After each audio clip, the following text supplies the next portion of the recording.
Oh my goodness. I feel like I should be preaching up here with that music. Goodness. Good morning. Mm-mm. Good morning. Hey, there we go. Before we do anything, I need you to pull out your cell phone. And if you haven't already taken a picture of this space, take a picture of this space. This is one of the coolest spaces I think I will probably ever present in. And I'm going to look on the schedule to see what else is happening in the planetarium because I'm coming back to sessions in here just so that I can experience it from that side out. Thank you for dimming the lights back there so they could get the full effect of it. This is so very cool. Um, well, we got one person making her way to the seats there. I'm sorry. You're all good. Welcome, welcome, welcome to GEW. Give yourselves a round of applause for showing up for yourselves. That's what we got at 9:45 in the morning. Give yourselves a round of applause for showing up for yourself. Hey, there we go. All right, you are in the author, entrepreneur, write a book to build your business session, obviously. I am Cynthia Fails. I am a multi genre author. I've written everything from self help books to memoirs to children's fiction and also a little bit of romance. So, you name it, I have probably written it or helped somebody else write it. I'm also the founder of LaunchCrate Publishing, which is a company that I founded so that we could flip the publishing industry on end and make sure that creatives are fairly compensated for their work. So I absolutely love doing sessions where I get to connect with you all free of charge to you. So thank GEW for this, because my price is pretty high. Yes. So the work that we are covering today is really intended to help you define your why, to outline your book idea, and to define an entire ecosystem around the book that you plan on creating yourself or that maybe you've already written. If you haven't already done so, go ahead and pull out the Whova app. Is that how you pronounce it? Whova? And there is a poll. There are actually two polls that I want you to answer for this session. The first one is, what do you hope to achieve by writing a book? And the second one is, what industry or industries your book will impact. Okay? So if you haven't done that, go ahead and do that now. While you're filling that in for yourself, some of the results that came in beforehand were to speak to the souls of others in similar situations, to have another income stream, to educate and inspire others, for better writing, for connecting, for authenticity. Somebody said they already have. I love it. For the purpose of sharing information, for customer engagement, for documenting their story, to let someone know it's not too late to start over or to start a business, to share their experiences and motivate, to highlight queer women's stories, positioning themselves as an expert to get more clients, to help find their purpose or gateway to more speaking opportunities, to accomplish their assignment. It goes on and on and on, to level up as a journalist, to reach a wider audience. Keep those answers coming in. Keep them coming in. To educate, to become a thought leader in the industry, to generate passive income, more clients and royalties. Yay, we're all in the right space. This is all of these things that you put down as part of your why are absolutely what we're going to talk about today. Are you open to learning more about yourself in this process? I got two people that said yes. Are you open to learning more about yourself in this process? I can't see head nods, so raise a hand so I can see you. Hey, there we go. All right. Okay, we got some more answers to empower their community, to change people's lives, to push to the next level of becoming an expert. Awesome. The most frequent answer went the wrong way. Let's turn it the right way. That I see to this question, what do you hope to achieve by writing a book, is this. What is perceived credibility? People look at you and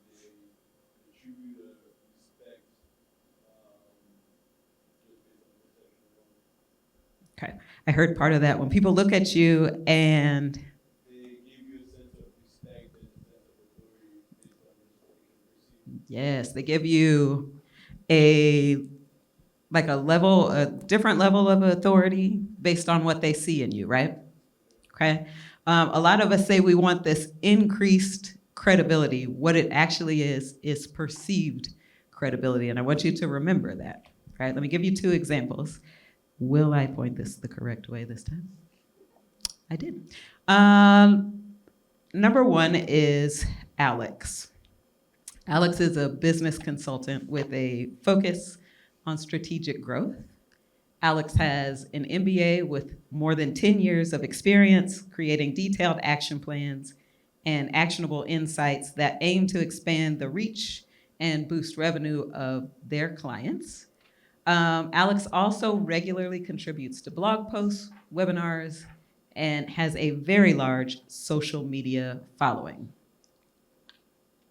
Does this sound like a credible person? I see some head nods. Yes, absolutely. Okay. The problem is that Alex has a hard time differentiating themselves from other consultants. Enter Haley.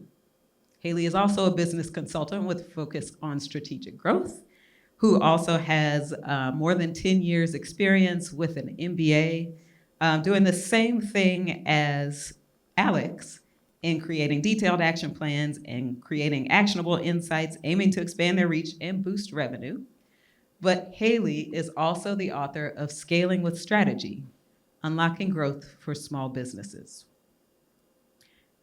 That book helps to increase the perceived credibility of Haley over Alex, especially when this book, Scaling for Strategy or Scaling with Strategy, gets quoted in other large magazines and gets quoted in podcasts and all sorts of other webinars by other credible sources that continues to elevate the perceived credibility of Haley. Is this something that will help differentiate you from the other consultants in a similar area? Yes, absolutely. Is this what you want? Yes. Are you sure? I'm not sure that you're sure. Yes, this is absolutely what you want, right? You want that increase of perceived credibility, and that's something that comes with writing a book, right? When I introduce myself to people outside of workshops like this, I usually don't tell them that I write a book because I want to see how they see me first. And then when they start talking about something that aligns with the book that I've written, I interject the book, and then all of a sudden their posture changes and they look at me differently. Why? Because of the perceived credibility boost, okay? I'm not saying it's right, but it's a thing, and I want to help you get that thing, okay? How many of you have gone through one of my branding workshops? A couple of you? Okay, so those of you that have gone through my branding workshops, you have seen this thing behind me, which is what we call a branding funnel. And the branding funnel is super simple, but it's a way to bring more people into your business in a strategic way. The branding funnel, you all have a copy of it in the worksheet that's on the table there. So you can fill in the individual spaces there. So the branding funnel at the top, what you essentially want are some things that bring people to you, that bring awareness to the fact that you exist. You want people to know that you are here, that you're present, right? We'll talk about what those things look like in a moment. But the next level down on your branding funnel is that you want to be top of mind in whatever your area of expertise, okay? Some of the areas that I saw, let's see those results. Self-help, marketing, retail, philanthropist, business leadership, REI, banking, mothers, design field, music industry, tech, real estate, self-development, whatever your industry, you want to be top of mind. You want you as an individual or your organization to be top of mind for that specific industry. So you want to be top position. You want them to know what you know. So how do we increase our knowledge base for them? We'll talk about that in a second. You want every experience with you to be top notch. so that they become brand loyal and they come back. And then when that experience is top notch over and over again, as they continue to come back and back and back, you move them into brand advocates, which are your best marketing folks, because they are bringing more people into your ecosystem, right? They put more people into your funnel. They're bringing people in without you having to tell anybody that you exist. They're going out and doing the work for you. So how does this translate to an ecosystem for books? Essentially, what you want to do is to make sure that your area of expertise is noted. Remember, Alex and Haley both have their area of expertise noted, but in different ways. Alex was blogs, podcasts, different opportunities like that, connecting with other networks to allow more people to know that he exists, right? Okay. For Haley, that gets leveled up because she has a book. So not only do they know of Haley, but now if they find value in what Haley has offered in these blogs and in these podcasts, they might seek out more information and they're like, oh, she's got a book, let me read the book. If they read the book and they like the book, and somewhere Haley has bonus resources, then what Haley can do is to leverage those bonus resources to increase the type of experience that people have, because she's continuing to add, I want you to say this word after me, value. Value. Why is value important?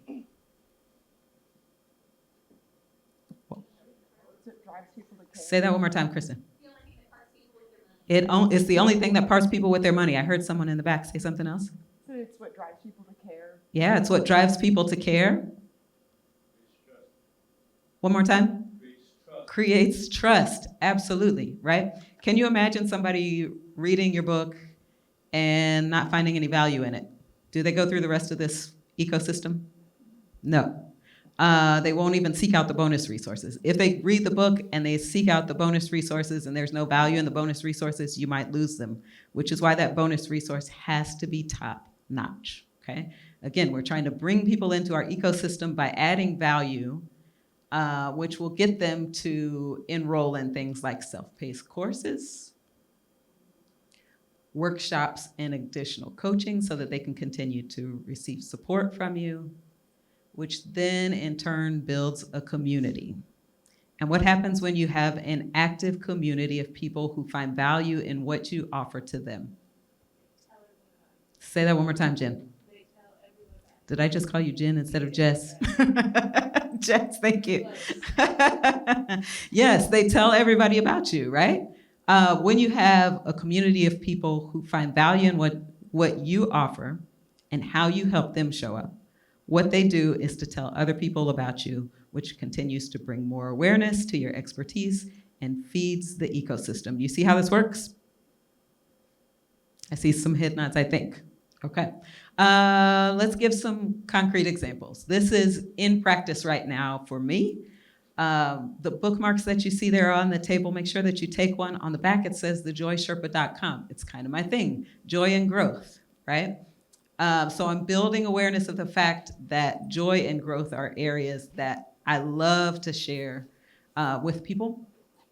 It brings them to find my book, Decoding Joy. One of the additional bonus pieces that exist are Decoding Joy cards. So the book itself will walk people through my journey of finding joy and then give them some questions to think about so that they can figure out how joy shows up for themselves. What I found is that people were looking for more resources to help them continue that process, which is where the Decoding Joy cards came from, okay? So now there's an entire set of cards that have 100 different prompts so that people can continue that journey. What happened after that? People started asking for more. So the Decoding Joy Lab is currently underway. It's a self-paced course that will walk people through how to find more joy for them and how it shows up for them. What happens when you have people that go through that experience? They're more apt to join things like the Joy and Pain Tour, which is something that I got to do last year. We kind of put the cart before the horse. Imagine if I had a group of people who had gone through the Decoding Joy Lab, who had joined the Generating Joy community, when you roll out something like the Joy and Pain Tour, will you have open seats? Maybe, maybe not, right? But you'll have more attendance at something like that if you build your ecosystem correctly. Let me give you an example of someone who's actually done this and is doing this right now. In the space of wellness, her name is Candace McField. She's one of our LaunchCrate authors, also one of my good friends. The name of her book is As For Me and My Body. Within As For Me and My Body, we've embedded QR codes that you can scan that take you to the extra workouts so that you can see what the workouts look like and you're not trying to figure it out yourself.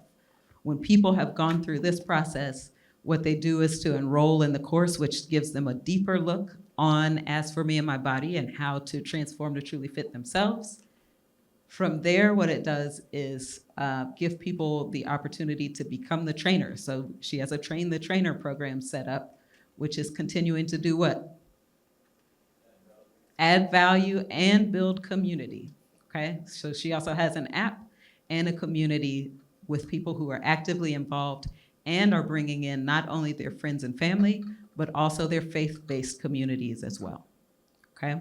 So this is an ecosystem that can work for you if you can figure out what your value add is, okay? I want you to raise your hand if you have a book idea in mind right now. I see a handful of you, awesome. I want you to raise your hand if you're not quite sure, but you think you might have an idea or an inkling of an idea. Okay, a couple of you. I want you to raise your hand if you have no idea at all. Yes, I love that, okay. Let's figure out what this value add could look like for you. Those of you that have an idea, I want you to keep that idea in mind as we go through this and see if you need to refine your idea at all. Okay, on the back side of the worksheet, I don't know if you'll be able to see it or not, but we're gonna try. There are 3 circles. The first one is business relevance. The second one is audience appeal. The third one is personal expertise, okay? And where they overlap in the center is where you add value. So let's break this down really quickly, because as we're looking at this, when I say business relevance, we're talking about things that what? Matter to who? To you, right? To the work that you're doing. So this is something that's related to either, for me, joy or publishing, okay? What is that thing that's business relevant for you? Those things can go on the circle on the left. Things that would be perceived as audience appeal are what? Things your clients want, right? Things the readers would want. Those are the things that go on the right. The overlap between the two, where there's business relevance and audience appeal, are hot topics within the industry, things that are commercially viable and that are highly sought out by the audience. So these might be trending things on TikTok or Instagram, right?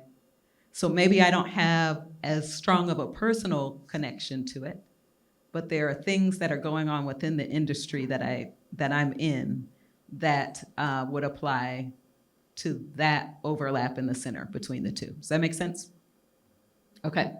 Audience appeal and personal expertise. These are the areas where you're strong when we're talking about personal expertise, right? So the overlap between personal expertise and audience appeal are those things that you are really passionate about that still offer value to your clients or the audience that you're looking for, but they might not be as related to your business, okay?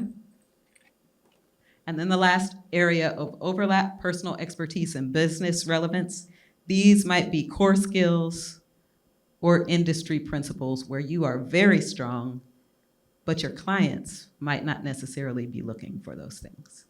There's still value in those overlaps. What we're talking about here are things that are evergreen. So we're talking about blog articles that help to show your perceived credibility. We're talking about podcast interviews that help to show your perceived credibility. We're talking about things that you create, things that others create, areas where you collaborate, things that may or may not bring strong audience appeal initially. And those are good to have just kind of in your pocket, sitting on the side. But where they overlap in the center, where that star is, that's where your value is, where your personal expertise, your business, strong business relevance is, and your audience appeal is. That's your area. For those of you who raised your hand and said you have an idea, did your idea shift? A little bit? No? Good. Yes, I love it. You're there already. If you haven't already done so, write down what that value add is on that worksheet.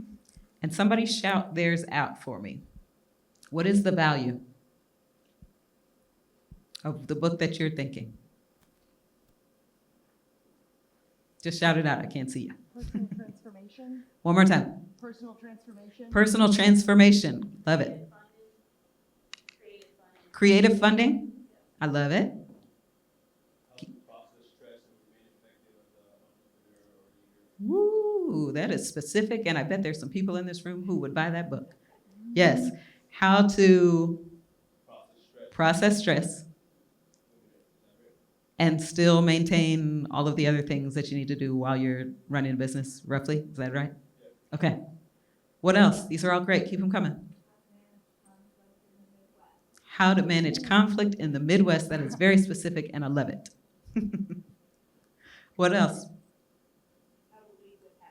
How to lead with happiness. Yes, that is so very well aligned with you. Anyone else? Okay. Good. How are we feeling about these? Okay. I see some head nods. Okay. So you already told me how your book adds value. There's a space right below that where I want you to really think about the answer to this question. After reading my book, I want people to what? What do you want them to feel? What do you want them to feel inspired to do? What do you want them to feel? And what do you want them to feel inspired to do?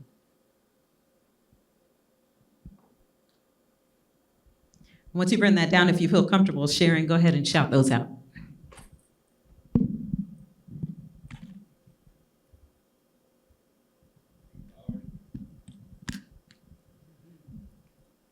Empowered, I love it. Okay, hope. Yep. What else?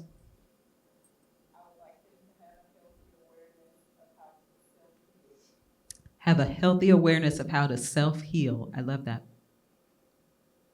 Embracing uncertainty. Ooh, embracing uncertainty. You want them to feel empowered. Yes.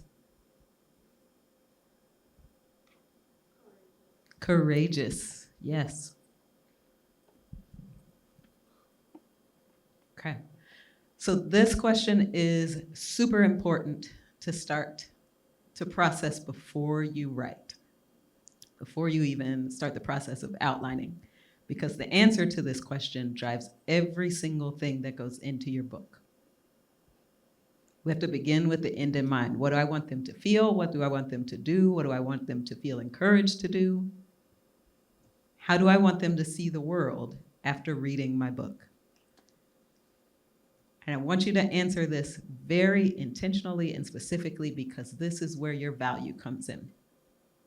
If you start to write a book without answering this, we have no idea what the value is that you're offering to the reader. And what happens as they start to go through that branding funnel or that ecosystem? They don't make it through, okay? This is where your value add to them comes in. So you've figured out the area of expertise for your book. And now we're starting to narrow down what that value looks like so that we can communicate that to them after we write the book, okay? Should we do some work? Outlining. Okay, so keeping that thought in mind, after reading my book, I want people to blank. I want them to feel, I want them to do whatever it was that you answered, however you answered it.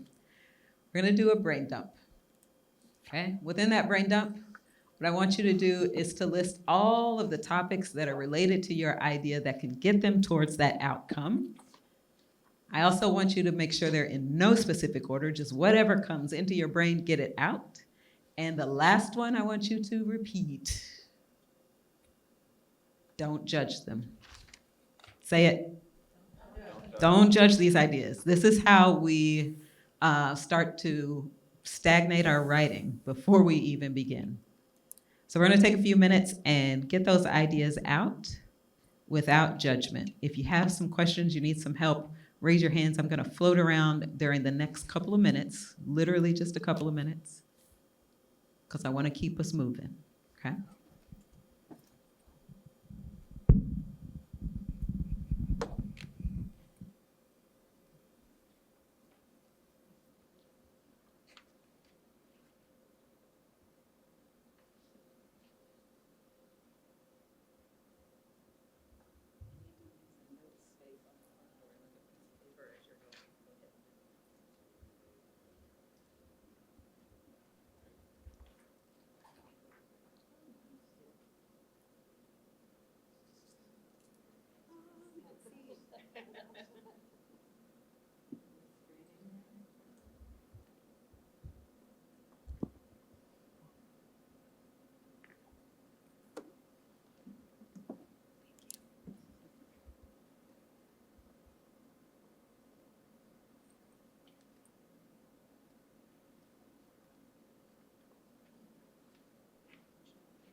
Does anybody feel like they need more than 1 minute?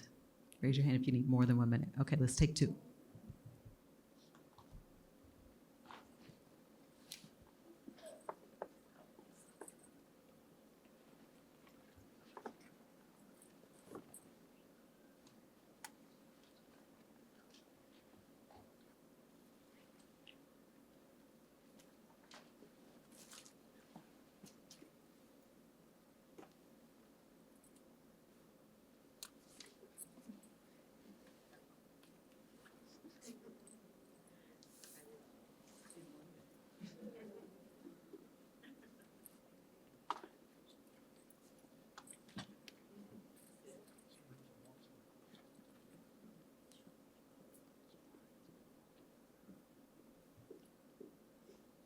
Okay, I hate to break up the flow of creativity, but you at least know how to get going on this, right?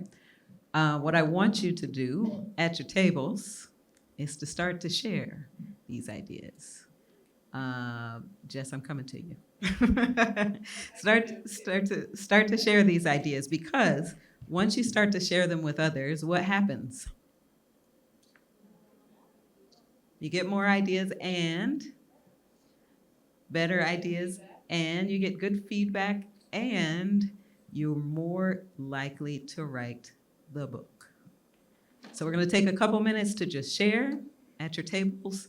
If you have pairs, that's great. If you have 3, just bounce back and forth until everyone can share their their info. So take a couple minutes and we'll share.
All right, start to bring those conversations back.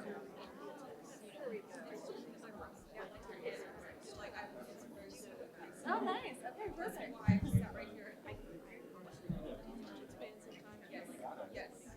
But yeah, so there. Yes. Yes. There we go. Okay.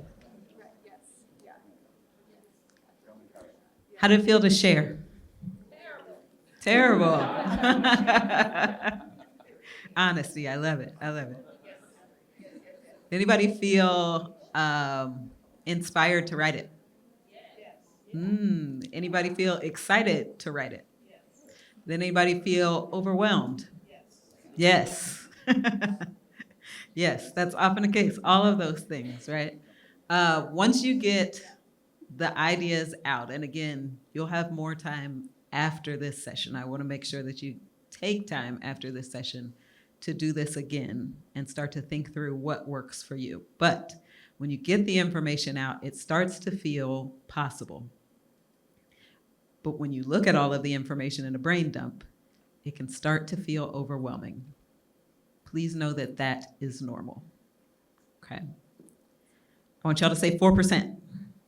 Say it one more time, 4%. 4% is the completion rate of people who start to write a book and actually finish writing the manuscript. The number of people who go on to take that manuscript after they have finished it, who finish in that 4%, that then publish, is even smaller than that. Okay? This is hard stuff, but it's doable. The reason I tell you that 4% is the completion rate is so that you're aware of it on the front end, so that you can do some things to set yourself up for success on the back end. I don't want to overwhelm you, but I want you to know realistically that there are a lot of people who say they're writing a book that never finish the book because they're not intentional with their time and their effort to finish it. But that's not going to be you, right? Oh, one person said no.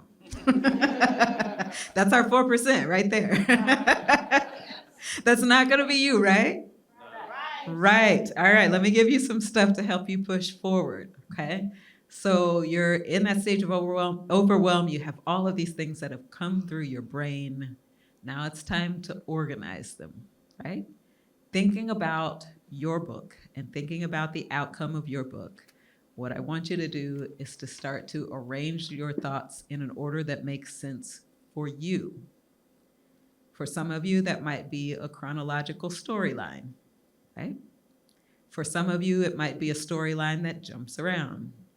For some of you, it might be giving an example using your own life and then bringing in questions that will help them to process what it looks like for them. That's what I did with Decoding Joy, right? Nonfiction books, fiction books, they all follow this thing we call the reader's journey. And I think what I'll do is to make a bonus for you all that will be available after I have the chance to upload the bonus to my site. But this reader's journey is a journey that takes them through what normal looks like, sends them on a quest where they have to solve a problem, takes them into a place where they have to apply these things so that we know that they have conquered the problem, so to speak, and then shows what the new world looks like, and then continues to take them through that cycle, right? So you can take them through that once in the entire book, or you can take them through that same reader's journey chapter by chapter or section by section. That's up to you. But I think I will post that as a bonus for you. So keep an eye on this session in the chat, because I'll post in the chat once that bonus is available for you all to download, okay? When you start to organize, don't judge it. Know that what you create is a good skeleton. It's a good framework. But the first framework that you have may not be the final framework that you use when you're writing. Some things that feel like it might be in the right order now may completely shift as you get going and start writing your book. And that's okay. I had a book that started with the title of Just One Thing. And by the time I finished, it was called Ella and One Tiny Thing. And like all of the branding and everything that I'd created for it, just one thing, just one thing, just one thing. And got to the end and was like, this is not the name of this book, because the outline of the book took on a different flow as I started writing it.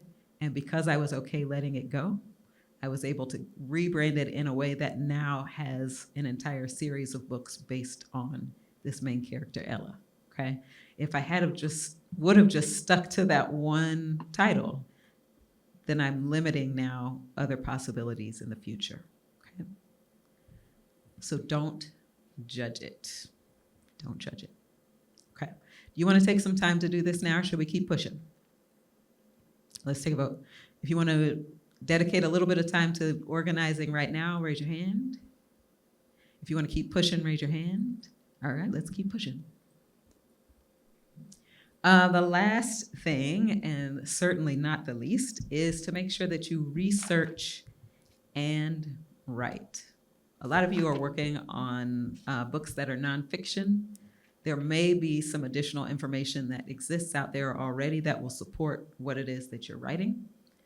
Do the work, dig in, find that information. Start right now. We're going to take maybe 30 seconds or so. Jot down some of the areas where research might help you, and don't judge it. Okay, 30 seconds.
Okay, I'll give you a little bit more than 30 seconds. I have a hard time stopping people when they're in creative flow. Okay. 2 things I want you to remember as you start to create space for your writing. Okay. The second one that is most important is to commit to writing a good book later. That doesn't mean write later. That means writing a good book later. Your job is to get the information out, to get it down, and to edit it later. Okay? This is where a lot of people get stuck. They write and write and write and write and write, and then they edit before they get any of the rest of the material out.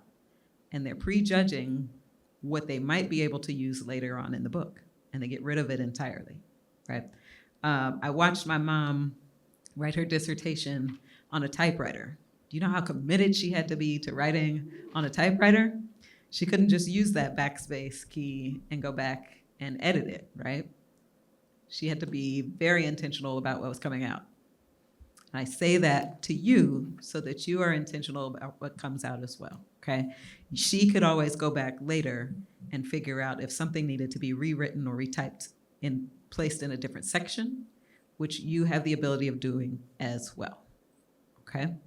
Write first, get it out, don't judge it, and then once you have a full manuscript, edit it later, okay? When I walk people through the Idea to Editor course, what I usually tell them is to commit to the idea of writing every day. Set a time that works for you, whether it is the length of a sitcom, a 30-minute sitcom, an hour-long sitcom, or a Disney movie at an hour and 29 minutes. Whatever it is, set aside that time and use that time for this. It's so easy for us to set aside that time and have it blocked and think, oh, I can clean the kitchen, I can do this thing, I pay the bills now, and then you have like 5 minutes left at the end of it. If you commit to writing your book, use that time that you set aside to write your book, make it good later. Remember the second most important thing, commit to writing a good book later. the first most important thing is to write first and edit later, okay? What's rule number 1 in writing? Write first, edit later. Rule number 2, right? Commit to writing a good book later, okay? So I promised you 2 things that we would do today. The first was that you would have the chance to outline your book and start thinking about what your book idea looks like. And the second was to think about the ecosystem and what that looks like for you, okay? So there is a second ecosystem funnel on the back of that worksheet. And what we're gonna do is to start figuring out what your ecosystem looks like. Do not limit yourself. A lot of times we'll judge ourselves, just like in the practice of the brain dump, just like in the practice of organizing, we start to edit internally what we think is going to be a good idea. We have no idea whether it is or is not until we apply it, until we practice it, okay? So don't limit yourself, dream big, and here's the ecosystem one more time for you. Remembering that you're bringing people from awareness down into brand advocates. We don't want them to, have you ever seen or paid attention to the inside of a jelly jar when you get down to the end of it?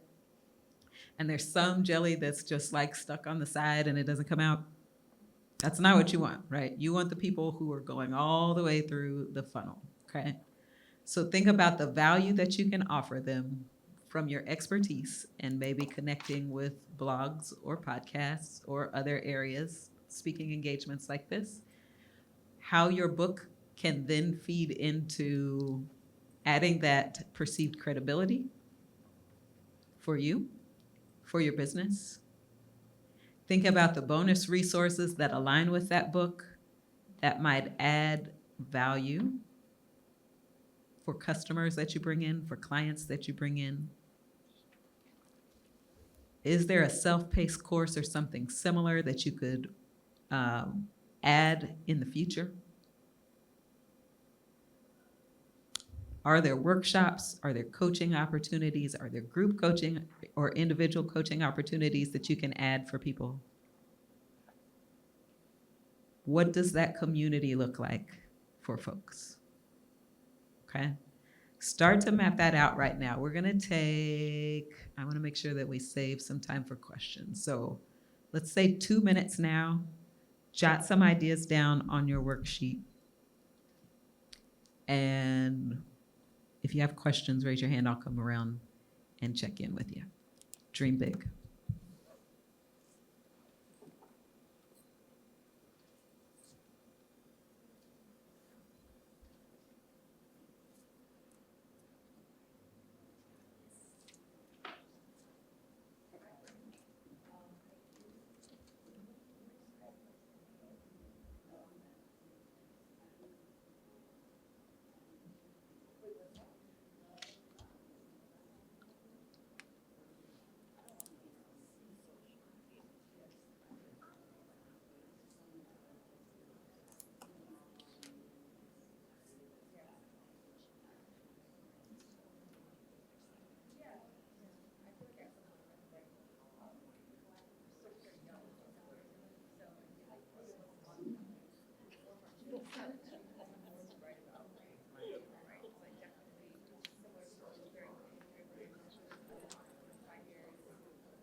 Coming back here. Ooh, you've got a lot of notes too. Yes. Coming well?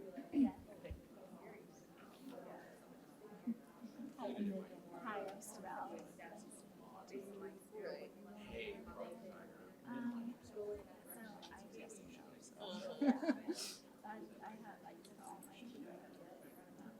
I have like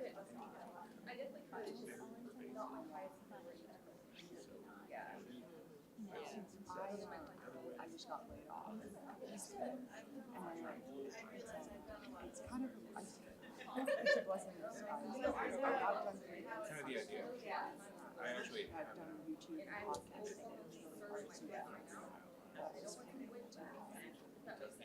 So anyway, kind of networking with pizza jobs, but also like wanting to figure out myself. So I do want to get more Yeah, that's what I'm. so that if I don't want to just do the next 9 to 5, but I can LaunchCrate, I like figure out Would you be willing to share your? All right, all right. How's it feel seeing your ecosystem come to life? Is it encouraging? Does it feel daunting? Feels good. Okay. Jess, I've asked if she would be willing to share some of her ecosystem with us. And if anybody else is willing as well, just raise your hand. I'll come to you as well. Yeah, thanks. So on the awareness, I just put that I'm a business consultant and happiness expert. So that's who I am and how I show up in my spaces. I'm going to position myself as the author of TBD, but working title is the Happy Leader Playbook. And the knowledge piece is either a power-up card deck to go along with, so exercises on how to live it out. I already have that as a free download, but maybe ramping it up a little. And then I have my podcast to drive people to as well for more. And then loyalty, I could do an online course or a something a little extra around the Happy Leader or the Supercharged Workspace, and then have my Power Up workshops, which I already do so much of this, but it's like nice getting it in order. And then I don't have the community piece, so I am thinking about what that could look like, but leaders want to be around other leaders, so it seems like a natural fit. Put your hands together for Jess. Anybody else feel compelled to share? Everybody else is like, don't judge it. Don't judge it. Don't judge it. Okay. Know that this is ever evolving, and these are pieces that can be interchangeable. These are things that you can add to or subtract from as you go. And hopefully these things, let me give you an asterisk on the self-paced course, right? Notice I put self-paced course because this is something that will feed itself. You set it up once, and once your ecosystem is working for you, you don't necessarily have to continue to drive people to it. It starts to live on its own. So these are ways that you can make money while adding value in ways that bring people through your funnel and continue to give you more access to the people who are looking for that thing that you have. Okay?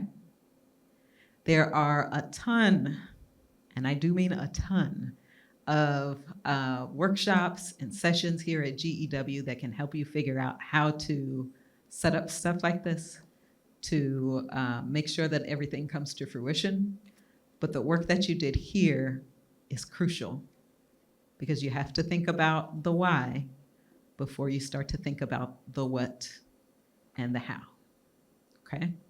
So my hope is that by starting with this session and by creating this outline, this ecosystem for you, that everything else that you do at GEW this week will help to drive you towards the how for some of these other things that you've outlined for your ecosystem, okay? I wanna make sure that I save some time for questions. So what questions do you have? Yes. Whether physical book publishing or ebook publishing or self-publishing, like what route? Okay, so the question was about publishing, and do you just want like an overview of the two? Uh-huh.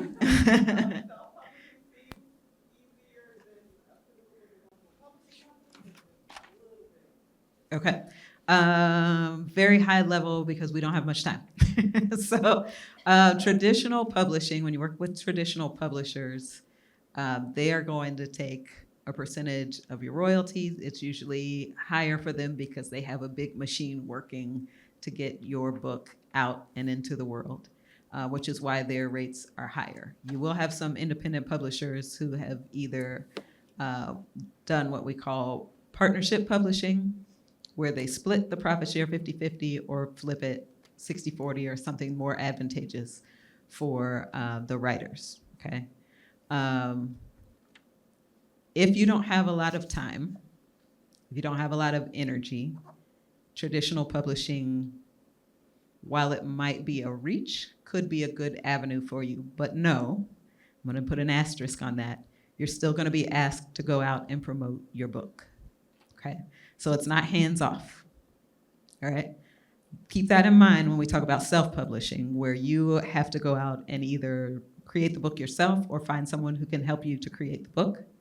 But then you keep 100% of the royalties unless you choose to split it with somebody that is helping you to create the book, okay? But that gives you a lot more control, and it gives you the chance to make the book look the way that you want the book to look, okay? A lot of times people think about self-publishing or books that are self-published as not as good as the big 5 publishing houses or even independent publishers, and remember that perceived credibility that we talked about at the beginning?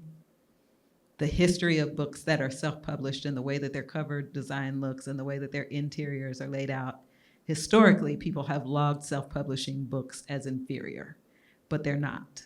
You have access to the same software that they're using.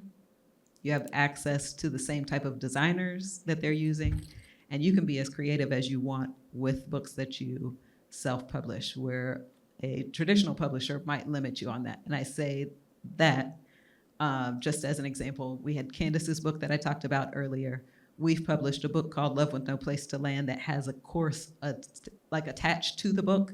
So you scan the QR codes in it and you are reading in the book the author's grief journey, and then taken to the self-paced course where you walk through your own grief journey. So you can do creative things like that with your own book in self-publishing. Ebooks versus print, you have to look at cost difference. You also have, we have like 2 minutes left, so I want to make sure I'm mindful of your time. With ebook, you don't have to worry about having any inventory. With self-publishing, you can either do large print runs where you become the wholesaler and the warehouser and the distributor, or you can do something called print on demand where people will order the book through the online retailers and they'll print the book and ship it to them. Costs more to print it, means you have less in your pocket, but you have to weigh the pros and cons. Does that help? Okay. That was the fastest I think I've ever explained that. What other questions do you have? Yes, in the back, very back. Social media, that feels overwhelming. So is there a particular avenue that you would recommend to start with or target as far as that goes?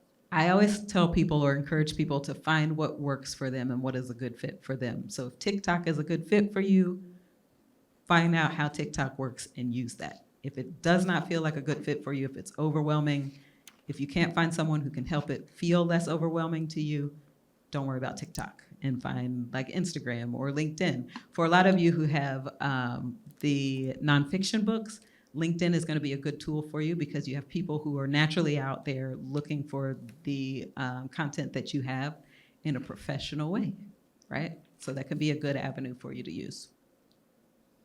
Your hand was up.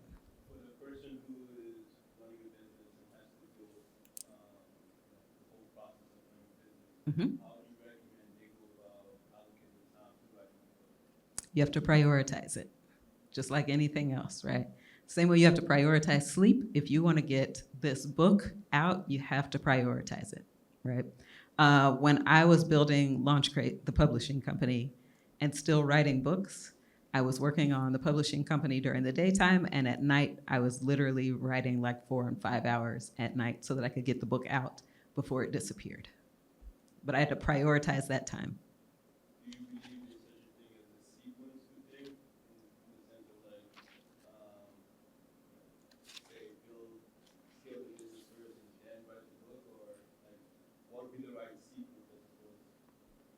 I think that depends on the person, honestly, right? So if you're looking at all of these other things to go into the ecosystem, if there's something that you can do as you're building the business to put like a pin in where these different things will go, these different elements will go, put a pin in those. If you have the time to develop them as you're building the business, great. If not, don't let it overwhelm you.